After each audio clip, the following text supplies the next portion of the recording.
BCS হেল্পলাইনের পক্ষ থেকে সবাইকে আবারও শুভ সন্ধ্যা জানাচ্ছি। বিসিএস এর প্রিপারেশন যদি নেওয়া হয়, অন্যান্য জবের ক্ষেত্রে আপনার 100% প্রিপারেশন হয়ে যাবে। ঠিক আছে, এখন যে কারিকুলামে পরীক্ষা হচ্ছে সবগুলোতেই বিসিএস ছাড়া উপায় নেই। তো আমরা জানি ক্যারিয়ারের যে একটা মূল সেশন জীবনের মধ্যে থাকে সেটা হচ্ছে অনার্সে যারা পড়ে তাদের জন্য ওই ক্যারিয়ার, অনার্সে পড়া অবস্থায় যারা ক্যারিয়ার সচেতন হয়, তা আমরা কিন্তু মনে করি আমরা যখন বিসিএস দিয়েছি তখন কিন্তু আমরা ক্যারিয়ারটা আসলে আমরা অনার্স লেভেলে সচেতন ছিলাম না, যার কারণে আমরা অনেক পিছিয়ে পড়েছিলাম। তো আপনাদেরকে বলবো, অনার্স লেভেলে যারা আছেন, এখানে লেখে আছে যে অনার্সে অধ্যয়নরত শিক্ষার্থীদের জন্য বিসিএস সেমিনার স্কিম। তো বিসিএস এর সিলেবাস কিছু পরিবর্তন হয়েছে। আজকে আমাদের টিচার প্যানেল ইনশাল্লাহ আসবেন, সবাই এসে আপনাদের সম্মুখে পুরো বিসিএস এর ডিটেলস সম্পর্কে আলোচনা করবেন। কেননা আপনাকে যুদ্ধ যাওয়ার আগে যুদ্ধের সরঞ্জাম এবং কিভাবে কোন কৌশলে যুদ্ধ জয় করতে হবে সেগুলো আপনার জানা খুবই জরুরি। এইটুকু যদি আপনি ট্রিক্স না জানেন, তাহলে আপনি জয়লাভ করতে পারবেন না। কারণ দেখেন, 4 লাখ 5 লাখ এরকম পরীক্ষার্থী সবাই পরীক্ষা দিবে, কিন্তু পদ 2,000 2,500 এর বেশি হয় না, 3,000 সর্বোচ্চ এই বছর একটু বাড়তেছে। তো বোঝা যাচ্ছে যে এতগুলো স্টুডেন্টকে পার করে আমি আমার অবস্থান যদি তৈরি করতে চাই, তাহলে অবশ্যই আমাকে কৌশলী হতে হবে। কৌশলী না হলে আপনি কি করতে পারবেন না, এই যুদ্ধে জয়লাভ করতে পারবেন না।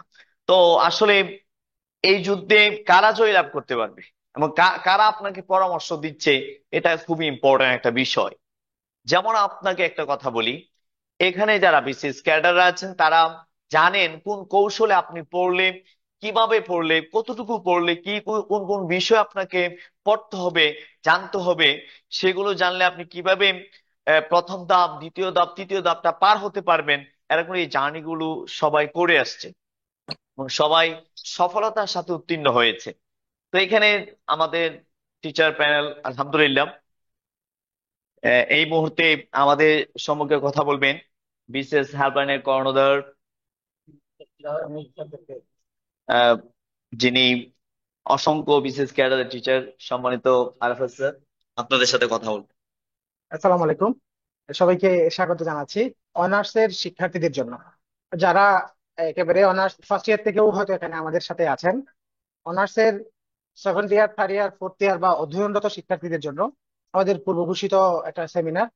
এই সেমিনারটার আমাদের উদ্দেশ্য ছিল আমাদের নতুন ব্যাচের ওরিয়েন্টেশন, বিশেষ করে বিসিএস বেসিক কোর্স বা ফাউন্ডেশন কোর্স।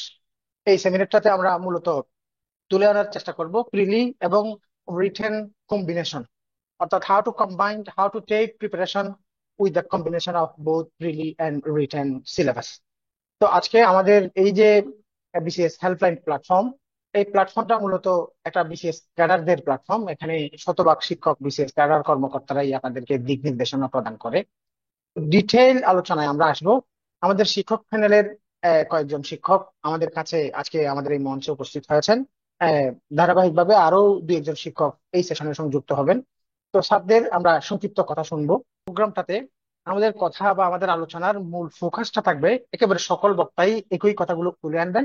হয়তো স্যাররা জেনারেল বা সামগ্রিক কথাগুলো আনবেন, অথবা সাবজেক্ট ভিত্তিক কথাবার্তা আনবেন। কিন্তু ফোকাসটা থাকবে অ্যাকচুয়ালি আমাদের এই যে জুলাই বিপ্লবোত্তর সময়ে আহ, দেশের বিভিন্ন দিকে বিভিন্ন ক্ষেত্রে সংস্কারগুলো হচ্ছে। এই সংস্কারগুলোর মধ্যে অন্যতম এই যে কর্ম কমিশন বা সরকারি জনপ্রশাসনের মধ্যেও একটা সংস্কার আসছে। এই সংস্কারের মধ্যে আসলে মূলত জুলাই বিপ্লবটাই হয়েছিল কোটা কোটা কেন্দ্রিক এবং এই নিয়োগ কেন্দ্রিক এই বিষয়গুলোতে। তো বিসিএস এর পরীক্ষা পদ্ধতিতেও সিলেবাসে এবং বিশেষ করে সেশন জটগুলো কমানোর জন্য বর্তমান কর্ম কমিশন কিছু স্টেপ কিন্তু গ্রহণ করেছে। এই স্টেপগুলোর মধ্যে অন্যতম একটা রিমার্কেবল স্টেপ হচ্ছে প্রিলি রিটেন ভাইভার জন্য একটা স্পেসিফিক পিএসসি ক্যালেন্ডার নামক একটা নতুন ক্যালেন্ডার আসবে, এবং within a calendar year preli written viva সম্পন্ন করার একটা পরিকল্পনা পিএসসি নিয়েছে। তাহলে আমরা preliminary preparation, written preparation, viva preparation প্রত্যেকটা স্টেপের জন্য আমরা হিউজ একটা টাইম পেতাম, এবং অ্যাকর্ডিং টু টাইম আমরা কিন্তু আমাদের প্রিপারেশনটা নিতাম। কিন্তু বর্তমান যেই সিচুয়েশন আসছে, এই সিচুয়েশনে এই গতানুগতিক ধারায় যে প্রিপারেশনের পদ্ধতি, ওই পদ্ধতিতে প্রিপারেশন নিলে আমরা প্রিলির জন্য দেখা যাচ্ছে 1 বছর বা আগের লম্বা একটা সময় পেলেও রিটেনের জন্য ভাইভার জন্য একেবারে সময় পাচ্ছি না।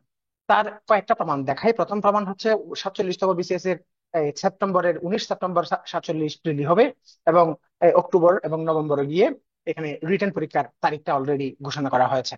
48তম ওটা স্পেশাল বিসিএস, স্পেশালটা স্পেশাল কনসিডার করি। 49 থেকে ওভাবে চলবে। এবং এর মধ্যে গত সপ্তাহে আমাদের 45তম বিসিএস রিটেনের রেজাল্ট দিয়েছে। এবং আগামী সপ্তাহে দেখা যাচ্ছে এই 45তম ভাইভা শুরু হচ্ছে। তার মানে রেজাল্ট দিয়ে ভাইভাটা শুরু করার জন্য মাঝখানে 1 মাস সময় কিন্তু দেওয়া হয়নি। এভাবেই সামনের বিসিএস গুলো হবে। একজন নতুন প্রার্থী হিসেবে আপনার করণীয়, এই বিষয়ে টিচাররা বক্তব্য রাখবেন। আমি একেবারে এই পাওয়ার পয়েন্ট প্রেজেন্টেশন বা একটা ফাইল থেকে ডিটেল আলোচনায় আসবো।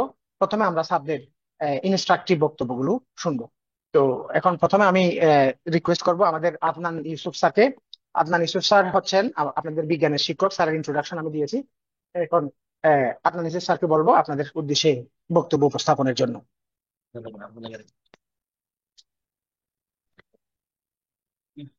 হ্যালো, আসসালামু আলাইকুম। আমি আদনান ইউসুফ। আমি মূলত আপনাদের বিজ্ঞান সাবজেক্টের সাথে সম্পর্কিত। তো আজকে আলোচনার পরিপ্রেক্ষিতে হয়তো ইতিমধ্যে অনেকে সংযুক্ত হয়েছেন। তবে আজকে যে বিষয়টার প্রতি আমরা আসলে ফোকাস করতে চাই তা হচ্ছে, ইতিমধ্যে স্যার আমাদের একটা বিষয় সম্পর্কে ইঙ্গিত দিয়েছেন, তা হচ্ছে পূর্বের বিসিএস গুলোতে কিন্তু পর্যাপ্ত সময় পাওয়া যেত। অর্থাৎ আমি যদি প্রিলিমিনারির জন্য একটা সময় চাইতাম, দেখা যাচ্ছে কি ওখানে সার্কুলার হওয়ার পর প্রায় 7 থেকে 8 মাস, বা ক্ষেত্র বিশেষে সেটা আমার 1 বছরের পর্যন্ত একটা সময় পাওয়া যেত। এরপর রেজাল্ট প্রকাশের পর রিটার্নের জন্য প্রায় 4 থেকে 5 মাস, বা ক্ষেত্র বিশেষে 6 মাসের মতো সময় পাওয়া যেত। কিন্তু সাম্প্রতিক সময় পিএসসির কর্মকাণ্ড থেকে একটা বিষয় খুবই স্পষ্টভাবে বোঝা যাচ্ছে, তা হচ্ছে পূর্বের মতো তারা সময়ক্ষেপণ করবে না। অর্থাৎ 1 বছরের মধ্যেই তারা প্রিলি, রিটেন এবং ভাইভা নিয়ে রেজাল্ট পাবলিশ করা সহ সামগ্রিক যে কর্মকাণ্ড তা সম্পূর্ণ করার জন্য অধিকতর দৃষ্টিপাত করছেন তারা বর্তমানে। এর অর্থ হচ্ছে গিয়ে, পূর্বে আমরা সময়টাকে যে হারে পেতাম এবং যেভাবে ব্যবহার করবো এই অনুযায়ী যেভাবে আমরা মাইন্ড সেট আপ করতাম, বর্তমানে কিন্তু ও কাজটা আর করা যাবে না। যে কোনো প্রিপারেশন গ্রহণ করার ক্ষেত্রে আমাদের একটা বিষয় মাথায় রাখতে হবে, সময়টা যেহেতু কম, তাই অল্প যেটুকুই সময় পাচ্ছি সময়টুকুকে আমাদের এমন ভাবে ব্যবহার করতে হবে যেন তা শুধুমাত্র আমাদের প্রিলি অথবা শুধুমাত্র রিটেন নয়, যেন তা আমার একই সাথে প্রিলি, রিটেন এবং ভাইভা, অর্থাৎ একটা কম্বাইন্ড প্রিপারেশন যেন হয়ে যায়। অনেকের হয়তো এই বিষয়টা একটু অবাক লাগতে পারে, আমি তো এখনো বিসিএস প্রিপারেশন শুরু করি নাই, তো এই মুহূর্তে কিভাবে আসলে আমি একটা প্রিলির সাথে রিটেনের প্রিপারেশনটা নিয়ে ফেলতে পারি, অথবা রিটেনের পাশাপাশি আমার ভাইবার প্রিপারেশনটাও কিভাবে হয়ে যেতে পারে। আসলে এখানে মূল বিষয়টা হচ্ছে আমাদের কলা কৌশল, আমরা কিভাবে প্রিপারেশনটা নিচ্ছি। যেমন একটা বিষয় নিয়ে আলোচনা করা যাক, সেটা হচ্ছে কি, পূর্বে যখন আমরা প্রিলিমিনারির জন্য প্রিপারেশনটা নিতাম, তখন সাধারণ একটা কাজ করতাম, বাজার থেকে কিছু বই কিনে নিয়ে এসে দেখা যাচ্ছে কি বইগুলোর উপর আমরা পড়াশোনা করতেছি। তো ওভাবে হয়তোবা হচ্ছে কি আমাদের কিছু প্রিলিমিনারির জন্য কিছু টপিকসে হয়তোবা আমাদের একটা প্রিপারেশন হয়ে যাচ্ছে, কিন্তু ওভারঅল যে একটা বেসিকটাকে একটু ক্লিয়ার করা, অর্থাৎ বিষয়টাকে একটু বুঝে পড়াশোনা করা, তা হয়তো ওভাবে হয়ে উঠতো না। কিন্তু এখন যেহেতু সময় কম, এবং আমরা একটু পুনরায় বলবো, তা হচ্ছে কি সময়টাকে যেহেতু যথার্থভাবে ব্যবহার করার কোনো বিকল্প নেই, তাই এখন প্রিপারেশন ধরনটা হতে হবে, আমি যখন প্রিলি প্রিপারেশনটা নিব যেমন তার পাশাপাশি আমার রিটেনের জন্য একটা গোছানো প্রিপারেশন যেন হয়ে যায়। অর্থাৎ 100% আমি রিটেন প্রিপারেশন কমপ্লিট হবে বিষয়টা কিন্তু এমনটা নয়। আমার প্রিলি প্রিপারেশন ধরন এমন হতে হবে, প্রিলি প্রিপারেশন যখন আমি নিব যেন অন্তত পক্ষে রিটেনের আমার 50 to 60%, অন্তত পক্ষে 50 to 60% যেন একটা প্রিপারেশন হয়ে যায়। তো এই লক্ষ্যেই মূলত আমরা বেশ কিছু পদক্ষেপ নিয়ে কাজ করছিলাম। তার মধ্যে একটা ছিল হচ্ছে বেসিক কোর্স, যেটা এখন আমাদের চলমান আছে, এবং ইনশাল্লাহ আগামী দিনে এটা নিয়ে আরো বিস্তারিত আমাদের কাজ করা হবে। এই বেসিক কোর্সটার একটা উদ্দেশ্য ছিল, তা হচ্ছে গিয়ে প্রিলিমিনারি পর্যায়ে যে স্টুডেন্ট গুলো বা যারা পার্টিসিপেট করবে বিসিএস পরীক্ষার জন্য, আই মিন আগামী দিনে নতুন পরীক্ষার্থী, তারা যেন এমন ভাবে পড়াশোনাটা শুরু করে তাদের যেন বেসিকটা শুরুতে আগে ক্লিয়ার থাকে। যদি আমার বেসিকটা ক্লিয়ার থাকে তবেই আমার পক্ষে কিন্তু প্রিলিতে ভালো করা সম্ভব, এবং একই সাথে কিন্তু আমার রিটেনের জন্য একটি গোছানো প্রিপারেশন রেডি করা অধিকতর সম্ভব হয়ে ওঠে। তো এই মুহূর্তে আমরা আসলে যে বিষয়টি নিয়ে কাজ করি তা হচ্ছে গিয়ে, প্রধানত ফোকাস করি আসলে একজন পরীক্ষার্থীর সমস্যাগুলো আসলে কোথায় হয়ে থাকে। প্রধানত আমাদের দীর্ঘদিনের যে অভিজ্ঞতা তার পরিপ্রেক্ষিতে বলতে পারি, ম্যাক্সিমাম পরীক্ষার্থী সাধারণত প্রিলিমিনারি পর্যায়ে কিছু স্পেসিফিক বই থেকে পড়াশোনা করতে চায় আর কি তারা, এবং বিষয়গুলো হচ্ছে কি, সাধারণত এমন একটা জায়গা জায়গা থেকে সেটা স্টাডি করা ট্রাই করতেছে কোন একটা টপিক, দেখা যাচ্ছে কি ওখানে আসলে ওই টপিকসটা নিয়ে খুব বেশি বিস্তারিত কোনো তথ্য নেই। ওখানে যতটুকু তথ্য দেওয়া ছিল সে হয়তো বা অতটুকুই ওই ওখান থেকে তথ্যটা সে ওটা নিতে পারতেছে, এটা অ্যাবজর্ব করতে পারতেছে। কিন্তু বাস্তবিক পক্ষে দেখা গেল আসলে অতটুকু ইনফরমেশন গ্যাদার করার পর বা অর্জন করার পর তার যে একটা জ্ঞানটা, আমার যে একটা এটা ক্লিয়ার হওয়া প্রয়োজন ওই টপিক সম্পর্কে, তার কনসেপ্টটা যে ক্লিয়ার হওয়া প্রয়োজন তা কিন্তু যথার্থভাবে হচ্ছে না। আমাদের মূল উদ্দেশ্য হচ্ছে এখানে শুরুতেই তার কনসেপ্ট গুলো ক্লিয়ার করা, যেন পরবর্তীতে সে যখন তার প্রিলিমিনারি কিংবা রিটেন প্রিপারেশনের জন্য যখন সে তার স্টাডিটা করবে, যখন তাকে কোনো প্রকার অবস্টাকল বা বাধার সম্মুখীন হতে না হয়।